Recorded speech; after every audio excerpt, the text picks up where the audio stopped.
Bismillah, salam alaikum wa rahmatullah. Barakatou. Dans cette petite vidéo, je vais commencer avec vous une explication concernant le calendrier musulman. Et je vais essayer toujours de faire concis, mais des fois ça peut être long. J'espère que ça va aller. Donc je vais faire un petit résumé de pourquoi vous n'avez pas les bénédictions que vous devriez avoir dans vos vies. Et alors que cet avertissement, on l'a reçu dans le Coran. Inch'Allah, je vous fais ça dans une seconde. Donc voilà, je vais essayer de faire court. Je ne sais pas si ça dans mes cordes de faire court, mais je vais essayer de faire court. J'ai pas envie d'avoir le même problème de son qu'avec la vidéo que j'avais fait l'autre jour. J'ai des gros problèmes de son. Et c'est comme ça. Je promets rien, la vidéo elle sera bancale. J'ai plus de... Il y a tout qui se casse chez moi, subhanallah. J'ai adopté un chat. C'est une monseba. Elle me casse tout, elle me saccage tout dans la maison, subhanallah. Mais elle a quelque chose, elle a des barakas, elle a des miséricordes. Mais voilà, c'est une adoption. Mais subhanallah, des fois on se demande pourquoi on se... Bon, yallah. Les calendriers, les mois saints en islam. Alors, il faut savoir que Allah Azza wa Jal, dans son livre sacré, nous a informé directement, parce que ça vraiment c'est de l'information, c'est la communication directe. C'est Allah qui parle au peuple à travers le Coran. Bien sûr, on prend en compte que le messager d'Allah était le plus pur pour recevoir la révélation afin de l'adresser aux hommes, alayhi salatu salam, et nous reconnaissons en lui la sacralité de son statut de messager, radiyallahu anhu, et donc, ben voilà, nous suivons la religion de nos pères, alhamdulillah. Cela pour vous dire que dans le Coran, Allah a précisé à deux endroits. Il a dit dans un endroit que la sacralité des jours, des calendriers du mois, des mois sacrés, a été pervertie et que a été décalé les mois afin qu'on ne profite pas des bénédictions, même si la plupart d'entre nous n'ont pas compris ce passage. D'autre part, Allah a précisé qu'un certain nombre de juifs de l'époque avaient changé le jour du sabbat et que Allah leur fit remarquer que même s'ils allaient à la pêche le jour qu'ils avaient eux-mêmes choisi, ils n'avaient pas la bénédiction et le poisson ne venait pas, n'était pas nombreux et la pêche n'était pas bonne, mais que le jour qu'Allah avait décrété initialement pour le sabbat continuait à recevoir une pêche abondante où les poissons venaient en abondance ce jour-là et non pas le jour où ils avaient choisi. Et donc, ils s'entêtaient à avoir une pêche bredouille alors que le jour de la bénédiction, c'était celui qu'Allah avait décrété et non pas celui que les hommes choisirent. Je vais donc me baser sur ces deux versets pour vous expliquer comment nous, en tant qu'occidentaux, vivant exclusivement, quasi exclusivement ou dans l'ignorance de notre désobéissance, nous vivons quasi exclusivement selon le calendrier grégorien. Et nous avons totalement oublié les bienfaits, les bénédictions, la sacralité des mois et la vertu, l'utilité pour nous, pour notre bien-être, pour notre confort, pour notre bonheur, pour l'abondance dans nos vies, que de respecter la sacralité des mois qu'Allah a décrétés. De la même façon que pour le sabbat, je viens de vous expliquer, vous trouverez ce verset dans le Coran, je ne l'ai pas inventé. Allah a décrété que le temps allait se calculer ainsi.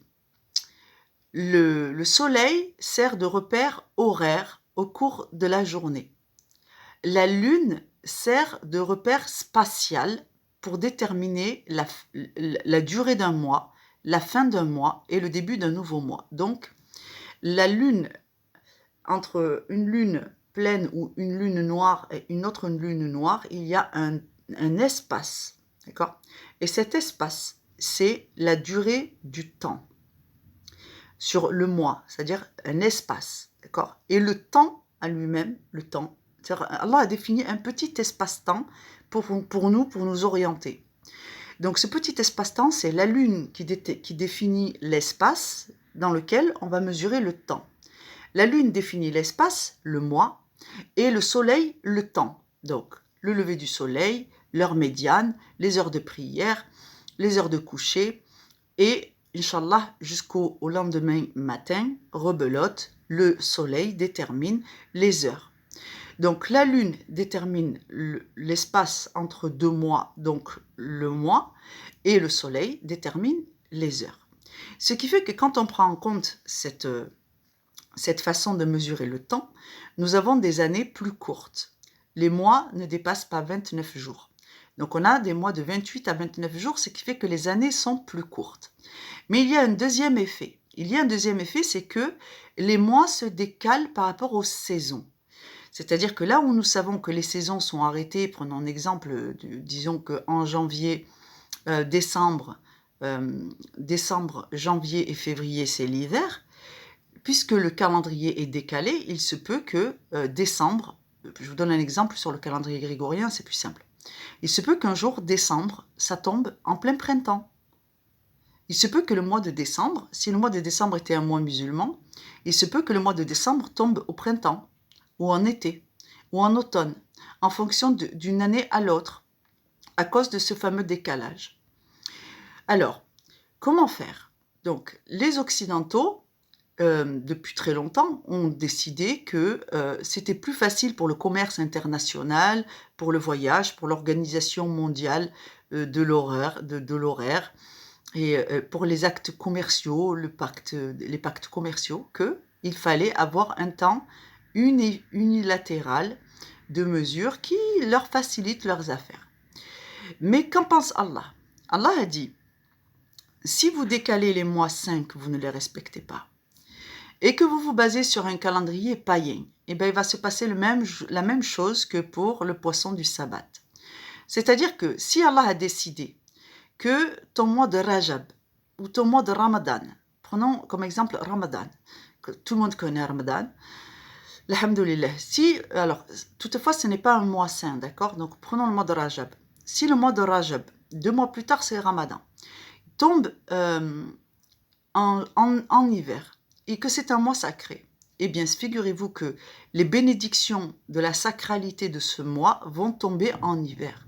Mais peut-être que vous en avez vraiment besoin, et que si vous décidez d'ignorer le mois sacré et de faire tomber Rajab au printemps, alors qu'en réalité, c'est ce mois-là, de cette année-là, il tombe en hiver, les bénédictions seront dans le mois hivernal, et non pas dans le mois saisonnier d'une autre saison.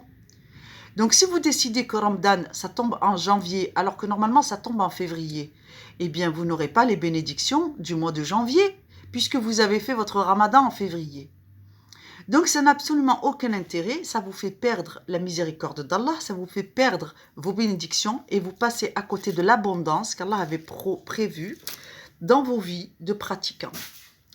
De cette façon, Allah vous fait profiter d'une bénédiction et d'une miséricorde dans les délais que lui a impartis, parce que ça fait partie de son plan. Il a décidé que vous bénéficierez peut-être des bénédictions de ce mois sacré en hiver, parce qu'il y a une épidémie qui va être beaucoup plus dangereuse que les autres années. Donc cette année, Allah a décidé que le mois sacré va tomber en hiver, parce que les dangers sont plus grands cette année que d'autres années. Peut-être qu'Allah va décider qu'il va y avoir une grosse canicule et que, par conséquent, Allah va faire tomber le mois sacré un mois avant la canicule, afin que vous puissiez vraiment avoir le temps, la bénédiction, les outils, l'énergie, la joie et l'envie de vous fabriquer des irrigations, des arrivées d'eau, des tentures, et que vous ayez l'énergie, la ressource et l'inventivité ou l'inspiration divine de faire des choses le mois avant la difficulté, avec bien sûr des rêves, tous les rêves qu'Allah va donner sur les mois saints. Ils sont beaucoup plus prédominants, des rêves, vous savez, des rêves où en fait Allah va vous instruire, va vous donner des révélations, et la présence d'Allah va être prégnante les mois sacrés plus que les autres mois. Donc voilà comment en 10 minutes je vous explique, Inch'Allah, pour que vous compreniez que nous les musulmans, nous avons tort, subhanallah, de ne vivre que selon le calendrier grégorien et d'oublier l'importance du calendrier musulman. Donc, je vous recommande de prendre connaissance. Donc, tous les jours sacrés, qu'on vous dit, il y a les jours... bref, je ne vais pas vous en parler là, mais dites-vous qu'il y a des jours qu'on connaît, que c'est sacré, on va te dire, oui, aujourd'hui c'est Ashura, aujourd'hui c'est ces jours-là, ils correspondent à des mois saints. Vous devez prendre la mesure de quels sont les mois saints, d'accord, et essayer de vous conformer, c'est-à-dire que même vos ruqya, vos prières, ont plus de poids quand vous avez conscience que vous les faites dans un mois sacré et que vous-même vous respectez cette sacralité. Donc vraiment, ça va vous imprégner vous-même de la même sacralité que vous devez mettre dans vos salades. Je vous dis ça afin que vous puissiez comprendre l'importance que ça peut avoir de suivre aussi le calendrier musulman, le calendrier lunaire, et de fonctionner en binôme avec 2 calendriers. Moi, en ce qui me concerne, j'ai téléchargé une application qui s'appelle Coran Majid, et dans laquelle tu peux activer des notifications pour te dire, voilà, tu as la date du jour en calendrier, dans le calendrier le nôtre, et l'autre calendrier que nous avons aussi, c'est-à-dire nous fonctionnons avec 2 calendriers, il va falloir s'y faire, parce qu'il y a un calendrier pour les mois sacrés, qui est normalement le mode de vie que nous devons avoir, et l'autre qui est pour les actes commerciaux. Donc, puisque ceux qui ne croient pas en Allah Azza wa Jal et en son calendrier saint préfèrent le calendrier commercial, alors considérez que notre calendrier que nous suivons pour le travail, les activités, la scolarisation de nos enfants, est un calendrier commercial. Et que votre calendrier est réellement le calendrier que Allah a établi avec le prophète alayhi salatu salam comme témoin que ces choses-là ont été bien données à notre communauté. Salam alaikum wa rahmatullahi wa barakatuh. J'espère que cela vous aidera à comprendre l'importance que le calendrier doit avoir pour vous. Salam alaikum wa rahmatullahi wa barakatuh.